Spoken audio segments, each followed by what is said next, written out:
Hey Siri, play Shitty Golfer by Toby Keith. Okay, playing Golfer by Toby Keith.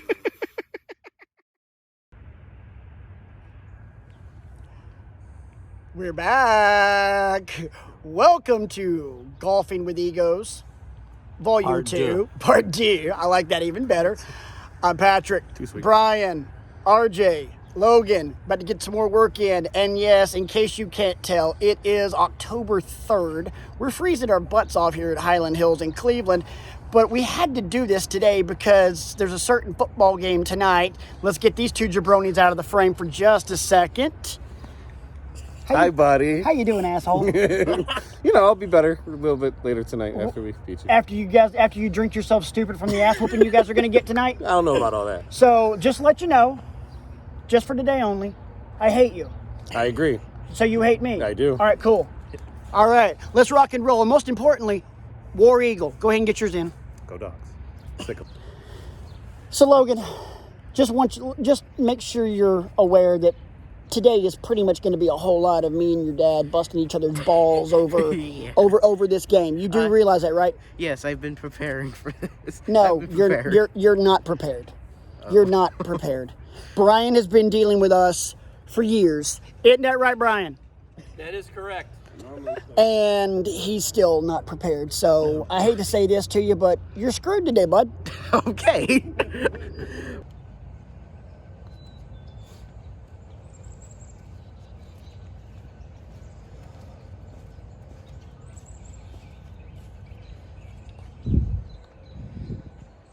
Well, we are clearly putting better on camera than we did last time. What was that again, Brian?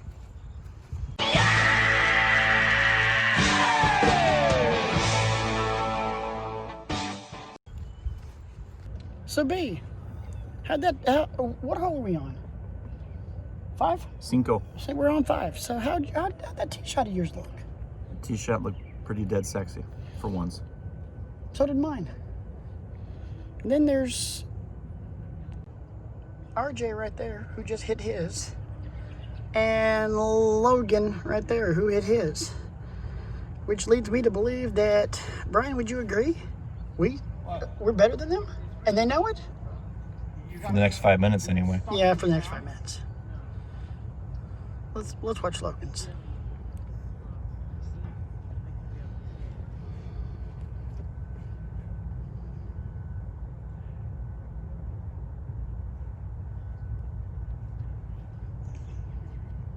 Come on, Logan, pick it.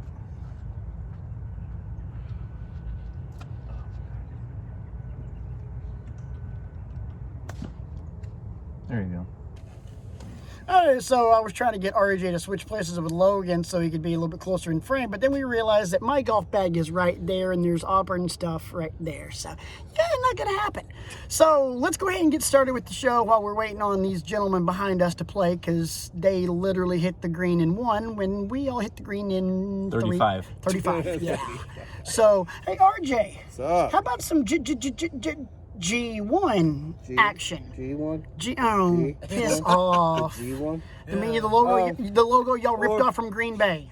Oh, yeah, okay. Or the, or as it has become to be known on A-Block days, the J1.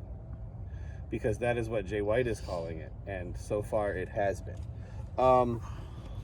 As far as A-Block, on night 1, Osprey, my first thoughts, Osprey came out for his opening match looking very large. Osprey gained a ton of muscle and still moves the way that he moved before. Which is scary. Yeah. He came out and his graphic said the assassin, and it used to say the aerial assassin. And I noticed that immediately and said, oh my God, I think Osprey's going to turn heel. And then he won his first match and then cut a very heelish promo after the match on the microphone and has been really heely in all of his backstage comments. So we have Osprey with a slow G1 heel turn. And we'll get to some funny backstage comments really soon. Also on night 1, if you're going to watch one match that's happened so far from the A-Block, I suggest Ishii and Suzuki from night 1.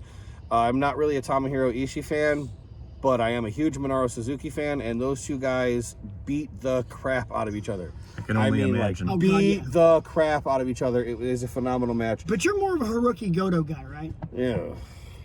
Hiroki, go to sleep. Can we, hey, speaking of go to sleep, can we talk about it now?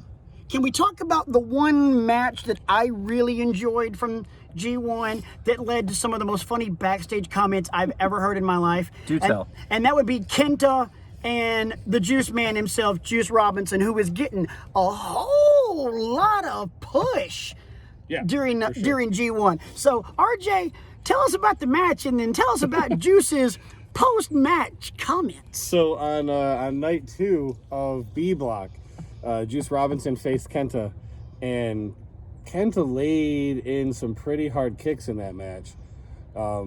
Because have you met Kenta? Right, exactly. And he was kicking the crap out of Juice, and Juice came out and said that literally is what happened. Juice came out in his backstage comments and said that Kenta literally kicked the crap out of me.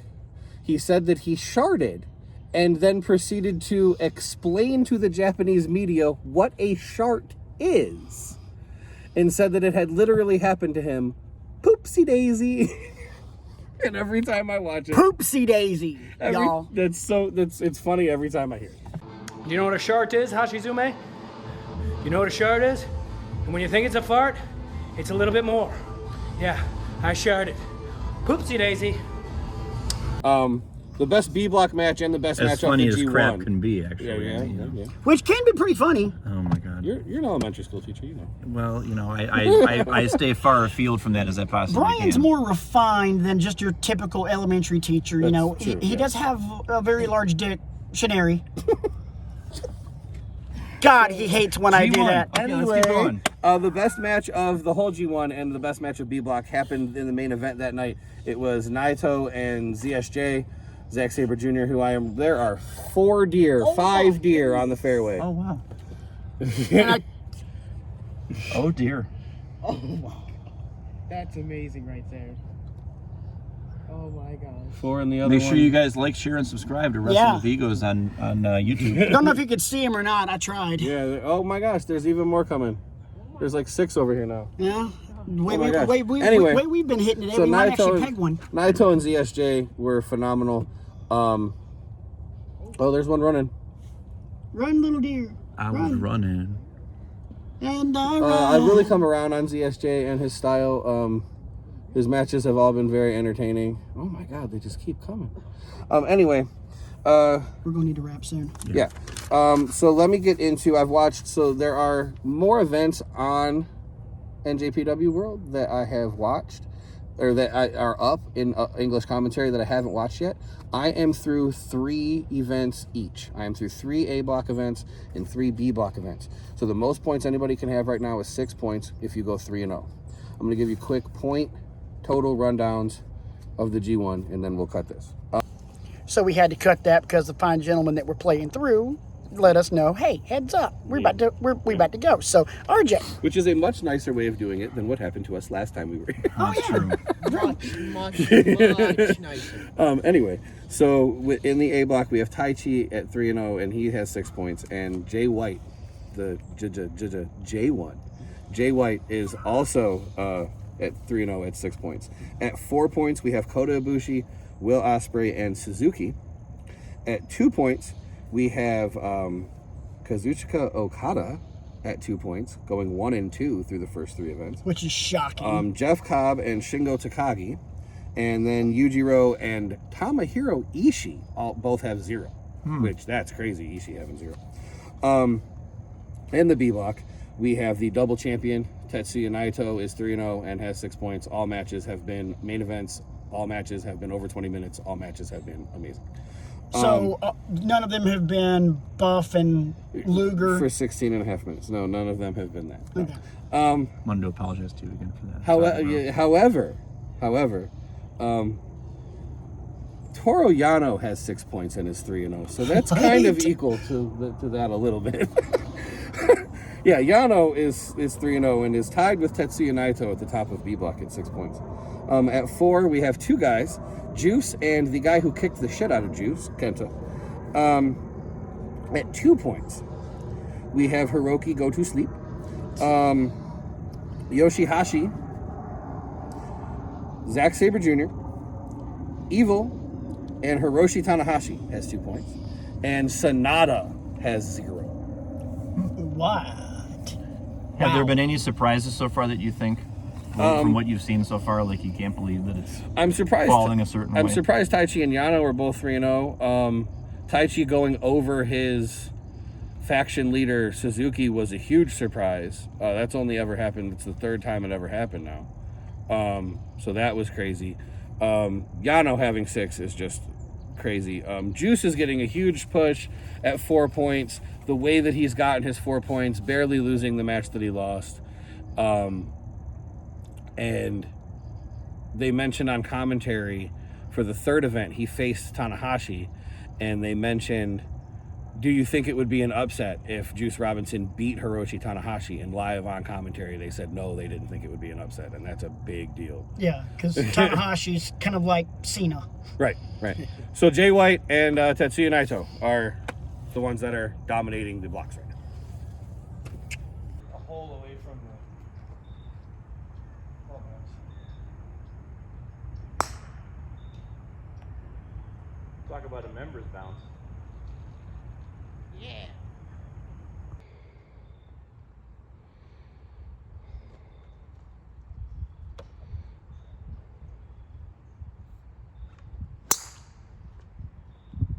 Pop fly, that's infield fly roll. It probably is gone. All right, boys and girls. So we're gonna take a little break because I'm not gonna name names, but somebody may or may not have injured themselves on the last hole. I'm not gonna name any names. Anyway, let's talk some more SmackDown. Dude, Bray Wyatt and Alexa. It's that slow burn, long game storytelling that all of us on this show crave. You can't rush Amen. a story like this. Amen. Because Hallelujah. we've talked about The Fiend at length on this show, and it's the kind of slow burn, long-term storytelling we love. It'd be one thing for Alexa to just show up one day as Sister Abigail and be possessed and all that, but it's that slow descent into madness that we've brought up before. Yeah, and it's the use of the KO show, KO wanting to talk to Alexa because of the whole Bray Wyatt thing, and maybe using that as information on how to deal with Aleister Black, which, quick rant mode, they changed his freaking music. Yeah, that's gross. That I didn't know that, but you just told me that right now, and that's disgusting. Yeah, they changed his music because, CFOs and lawsuits and BS, and yeah, it sucked ass so much because that music was just like some of the most epic stuff ever. Oh, no doubt. But yeah, I loved the way they used that, and then had Alexa just kind of that very just staring off into space as she talked about for lack of a better term, the greatness of the Fiend, and then, yes, my brain has been washed. That was like the line of the whole promo.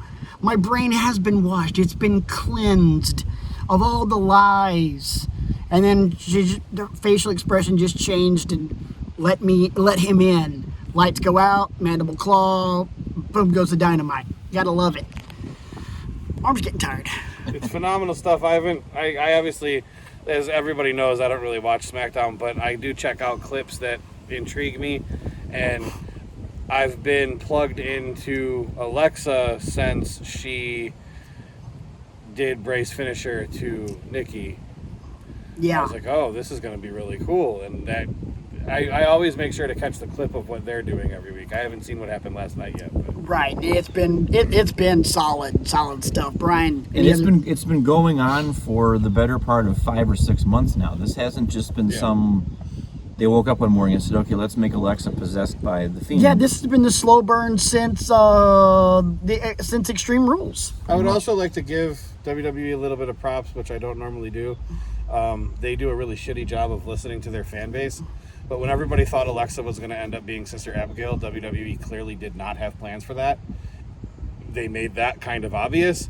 And then now, because so many people clamored for it so much, they gave the people what they want. So props to them for doing that. No. Or if she may not be Sister Abigail. Well, right, but you know what I mean. Same difference. They gave the fans Alexa with Bray, which is what everybody's seen. Right. Now, here's a question I have, and I guess I need some background information on Alexa. Is Alexa physically compromised? Because you don't see her in the ring as much. No, she's... I don't think she's physically compromised because, you don't see her in the ring as much. I think she's been working a little bit of a lighter schedule while she's been nursing some of those injuries that may or may not have happened because of a certain 1 year women's wrestler that hurt a lot of people physically and got a huge push despite never being in the ring before. Not naming names, Ronda Rousey. Understood. Because the Lovebird and I were having a conversation about this the other night, and I said, I think this is what Alexa is doing while she's making sure that all of these nagging injuries are taken care of before she can go back to being in the ring full time. Right. So it's just been, we heap a lot of criticism on WWE, but the things they are doing with Roman, as we said before, with Bray and Alexa, I'll even go so far as to say even what they're doing with Otis and The Miz is entertaining. It doesn't make a lot of sense. It requires you to suspend your disbelief. But what they are doing on SmackDown is inspired writing. And that's saying something considering what we've been talking about the past several months. Yeah, which is funny because the same person overseeing creative of both shows, and SmackDown is clearly a better show than Raw. And Bruce Pritchard's running both shows, which is weird. How is one show so much better than the other when it's the same guy in charge of creative? Maybe he's spreading himself too thin. Maybe so. We'll talk more in a little bit. Time to talk a little rivalry. So, RJ, who would be your all-time favorite Georgia Bulldog? Todd Gurley. Second favorite? Nick Chubb, probably. Third. I'm only going 3. Champ Bailey. All right. For the record, for me, not Georgia Bulldog. Actually, my favorite Georgia Bulldog would probably be Hines Ward. Probably Hines Ward. I ended up hating him. I like. Well, yeah, because he played for Pittsburgh. For me, it's Bo. Right. Then it's Cam Newton. Right. Then it's Wes Byram, the kicker. Okay. Mr. Cold-Blooded himself. Yeah. Which, ironically enough, ESPN tweeted out a video a couple days ago of Byram's kick against Florida that I talked about on the show. Yeah.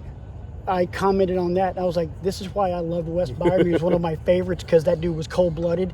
He liked it and then retweeted it. That's fantastic. I was like... That's awesome. That's good stuff. Yeah, I got Specs Rodrigo Blankenship, who just left Georgia, as my favorite Georgia kicker. Oh, yeah. So how you feeling about tonight? Let's be honest. Let's have some real talk. The way that our defense looked, the best defense in the country, looked last week against Arkansas. I'm scared that Bo Nix is going to tear us up. It depends on which Bo Nix shows up. Exactly. I mean, if it's first quarter Bo Nix, if it's second quarter Bo Nix, y'all screwed. Because Bo Nix just has to remember one thing. Have you met Seth Williams? Just Bo, remember Seth Williams, find him, throw him the ball. We're going to try and run the ball, and we're going to fail miserably because we don't have a running back this year. Our most mobile guy is our quarterback, and that's saying a lot if it's Cam Newton, but it's Bo Nix. Right. Don't get me wrong, he's mobile, but he's not like Cam. He's not right. He's mobile. not kill you mobile for sure. I just want to know who we're starting at quarterback. I don't know who we're starting at quarterback Right. yet. The way Stetson played in the second half, or second quarter and second half last week, you would almost think it would have to be him, but it might be Dwan Mathis. Right. If it's Mathis, I like our chances better. Or if the kid from USC is healthy. Yeah. You know the one thing I'm scared about? It's a night game in Georgia, and there's rumors of a blackout. And it probably will be, but it won't be the amount of people that it would normally be. Right. It won't be. Right. You know what I mean? But at the same time, the last time you guys blacked out against Auburn got pasted. Yeah. That was 03? I think it was 03. I think that sounds right. Yeah. It was 2 years before the 31-30 game. Yeah. Because it was the Matt Stafford, Noshawn Marino days. Yeah. I love Yeah. Noshawn.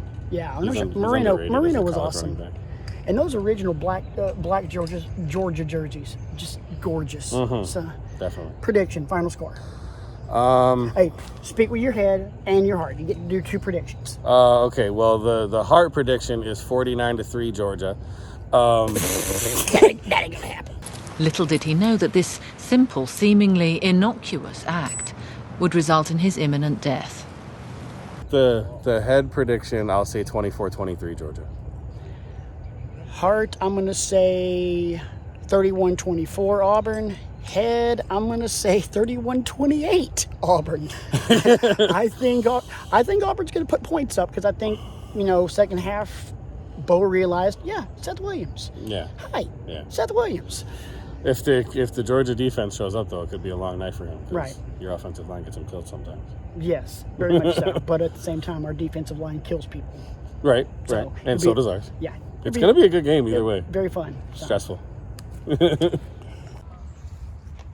Hey, Brian. Yes, sir. The goal on this hole, because it's the 8th hole, is to Eighth hole? not hit the ball onto the 17th green. But I got it on the green one, though. You did, but it was the wrong green, though. But I thought the point was...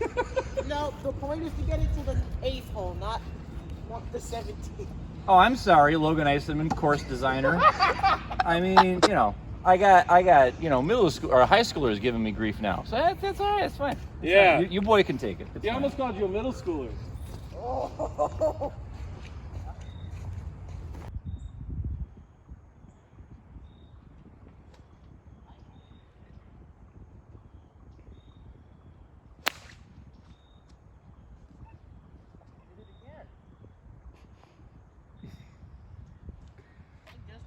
Well, Crap. So one thing that I definitely want to talk about and we'll kind of quieten down as we got some people playing through. One thing I definitely enjoyed on SmackDown, 2 things actually. I'm going to talk about one of them first, and that is the heel turn of one Roman, the tribal chief, Reigns. It's been so well done. Oh God, yes.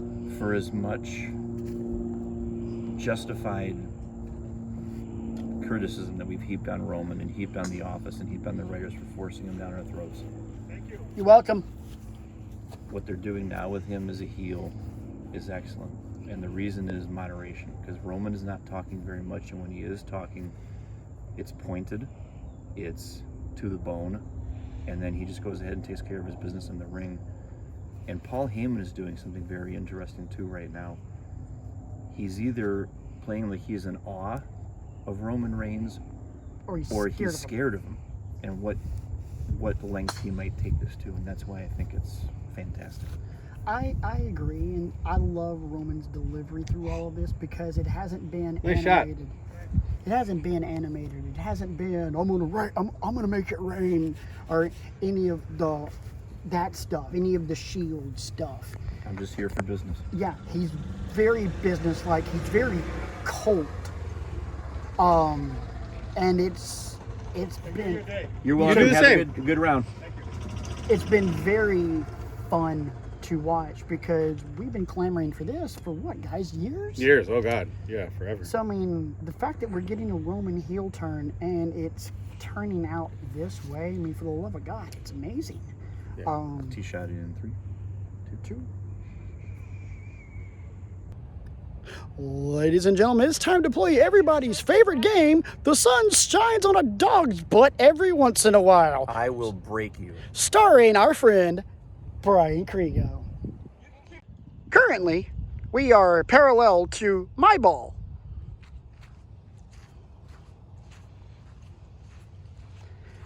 And there's Brian.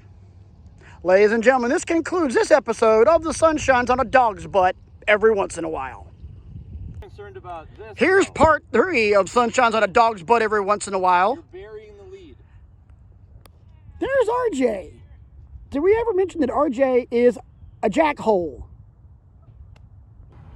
Ladies and gentlemen, boys and girls, children of all ages, you've heard her voice because she scolded us because we've forgot that we were doing the show. Ladies and gentlemen, we'd like for everybody to meet Mrs. RJ. How's it going, sweetheart? I'm all right. We're not going to talk about the fact that she's currently on the clock. But, you know, hey. Good to have you hanging out. Checking on us. Checking on us. Make sure that we're not torturing her son too much. Tearing up my greens. We haven't done that. No, we're definitely not doing that one, Adrian. Jesus. You expect us to actually tear the greens up, please? Nice approach. Yeah, nice. Some nice shots. So, you having a good day? Yes, I am. It's kind of nice. It's chilly, but it's nice. Yeah, it's warmed up now that the sun's come out. So, cool. Came to see my boys. Yeah. So, of the four of us, you don't. It's okay to play favorites. We understand, but of the four of us, is your favorite one the Auburn fan? Let's be honest. Is your favorite one of the four of us the Auburn fan? Oh, that's tough. I don't know. The one in the black and red is really hot. Yeah, I understand. I understand he's really hot, but I mean, there's a difference between being hot and being your favorite. You know? Well, if we're going by who her favorite is, then it's obviously the other guy in black and red. Because we've known each other for centuries. Yeah. Can't win with these people. I'm so old. That's not how I meant that either. I didn't mean you're old. I just mean we're thick as thieves because we go back a long way. I can't win with these people. We're family. I'm not? You are. We're all family. Let's say, okay, I haven't known you nearly as long as Brian, but... Oh, but you are definitely family. I'm about to say I better be, damn it. Beautiful day here in Cleveland. Sun's starting to come out. It is cold as crap, but what do you expect? It's Northeast Ohio in October. All these losers right here are searching for the balls, and I'm somewhere down that way on my second shot. Not bragging, because, you know, if I brag, everything will come off the rails, but I'd rather brag about my golf game than football, because karma's a bitch. So this is the hole we're staring at. As you can tell, nice, flat, straight. And this man right here is utterly terrified of this hole for multiple reasons. Number one, he sucks at it. And number two, this is where he almost killed his daughter. Yeah, she fell out of the golf cart. It's bad form, by the way. Yeah. Yeah. So here and on 18 is where he's almost committed childicide. I don't know what. Not even a word. I don't know, because you know there's patricide and matricide, and you know Tyrion Lannister said it best. There's no term for cousin killing. I don't think there's also a term for child killing either. So. Infanticide is the only one I can think of. I don't even know if that's a word either. I don't know. Logan side, west side, strong side, Right side. Strong side. Georgia sucks. So, it's all come down to this, ladies and gentlemen. Tell them what's going on, B. What's going on is, not only is there a big-time rivalry game this evening, but the AEW Assassin and the Reverend of the Rant just so happen to be tied heading into the 18th. So the stakes on this one are pretty large. Whoever wins this hole wins the match. So it's hashtag sudden death. Thoughts? What better way to finish a rivalry game than this? No doubt. Fourth quarter, No doubt. a minute to go. Game on the line. Unfortunately, it's not Alabama, so we can't count on them to miss a field goal. All right, I'm going to keep the camera rolling because I want to see what the tee shots look like on this one. Well, yeah, I know. RJ to serve.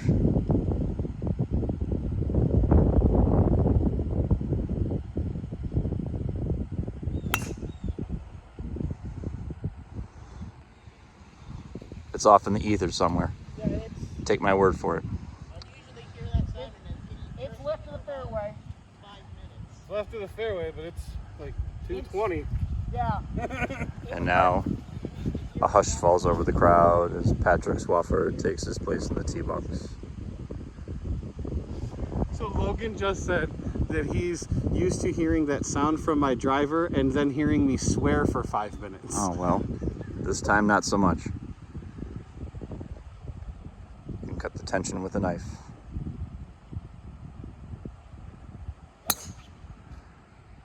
That is also off into the ether.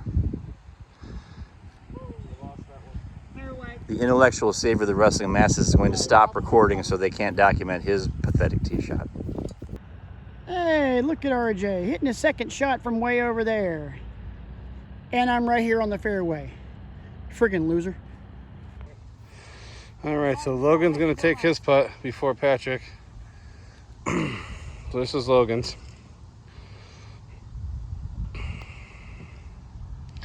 A little off. Why don't you go ahead and clean that up, bud?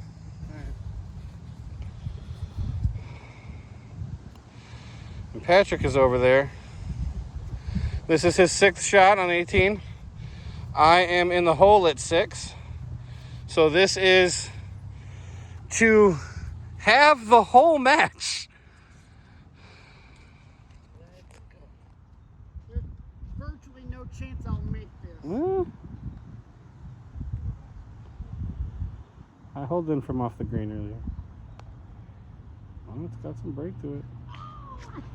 I just didn't hit it hard enough. So much pressure. Oh, crap. Just short. Oh, that one counts. I don't care. Yeah. I lost my So much Just short. Just like Auburn against Georgia later. Just a little bit, not enough. So in the world of social distancing, you know, we gotta keep the masks on, and you know, gotta be honest. You got a nice display of face coverings here, guys. So we keep preaching it. So wear your freaking masks, boys and girls. Yes, please wear them. Yes, mine wear keeps falling off my nose. I'd like to point out that mine does match. It actually looks kind of nice. Anyway. If you're into that kind of thing. Yeah. So as you Mine guys, matches also. yeah. Oh yeah, it does, Brian. Very nice. So. Definitely Mine matches everything. Yeah, that's true. So if you guys were paying attention, our winner today is that guy right there. Picked up the win by 1 stroke. It was great. Appreciate you guys hanging out with us. One thing I am looking forward to, NXT TakeOver. Gonna be great. I'm looking forward to seeing Balor and Kyle O'Reilly. Looking forward to seeing Candice LeRae and Io Shirai. That'll be a banger of a match. No doubt. Sorry, Brian. My arms are short. I'm trying to keep you in the frame there, dude.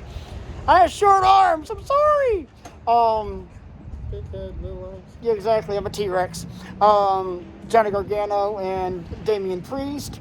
Could see the power couple winning, getting 2 titles. Which would be fantastic. And seeing the debut of whoever this insurgent is that's coming back.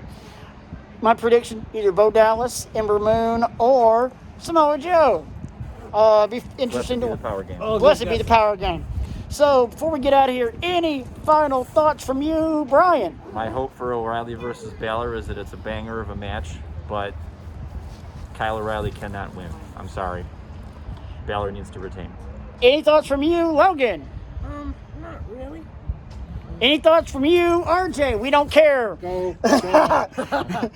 All right, there. Show the damn flag. Sorry, girls. RJ's kids are around, and I just swore, so my bad. Oopsies. So. My kids. So. Well, yeah. Okay. Before. Yeah, they Heard the word. Yeah. They have heard those words before. Oh, well, I'm trying to be nice here, boys and girls.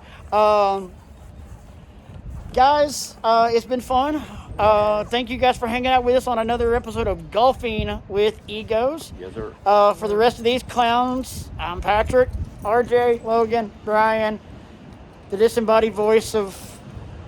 Never mind, I lost my train of thought. The disembodied voice of Chris Lundy. Shout out to Chris Lundy. Yeah. We love you, man. Go ahead and get it out of the way. Oh, wait. We didn't do a bet for this game. Yes, we did not. Okay, so if you guys pull off the miracle and win, next week I will set the green screen up, and behind me will be that god-awful logo for the entire show. Beautiful. For you. It'll be the prettiest your house ever looked. Yeah, probably. For you, we will constantly do the phrase. RJ, what is the phrase that pays next week? And your answer will be War Eagle. Okay. All right. Let it be written, so let it be done. Thank you, Brian. Say it again. So let it be written, so let it be done. Right. We're out of here, because guess what? We're all hungry. RJ, one last thing. Get in here. Until next time, that's our story. We're sticking to it. Say that. Go Dogs. And War Eagle.